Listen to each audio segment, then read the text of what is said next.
तुम्हारे हृदय में जब ये निश्चय होने लगे आज से मैं पाप नहीं करूंगा, तो आपका हृदय इतना पवित्र होने लगा है कि पाप ना करने का, निश्चय करने का अधिकार कर रहा है।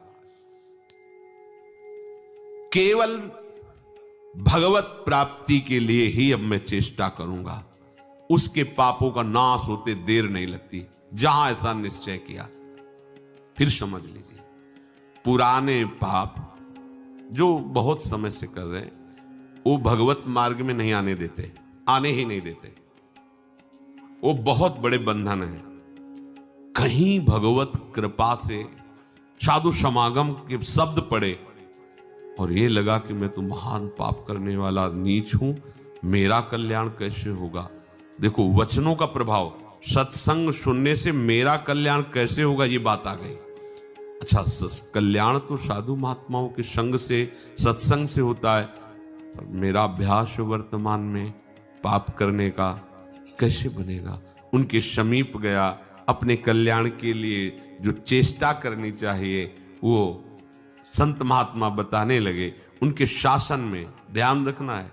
यदि आप जैसे वाल्मीकि जी ब्रह्म के समान हो गए तो उन्होंने संत का शासन स्वीकार कर लिया। जब तक हम ना आवे तब तक ये बैठे रहना हो, तो नाम सीधा नहीं जप सकते तो उल्टा जपो, मरा मरा मरा, सिद्ध हो गए।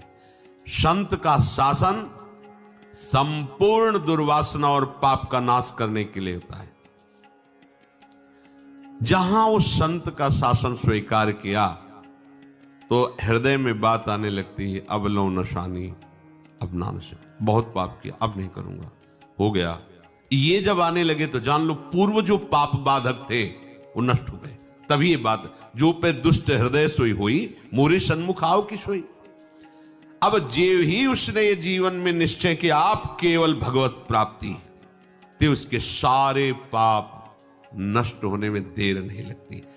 अब उसे जैसे कोई पूर्व वाला देखे, कंठी बांध लिया, तिलक बांध लिया, ये हम जानते हैं, शराब पीता था, व्यभिचार करता था, कत्ल करता था, ऐसा वैसा, तो उसके लिए भगवान आदेश करे, साधु रे समंतव्या सम्यक व्यवसिता, ऐसा आप उसे साधु मानो क्योंकि मेरी शरण में हो गया है।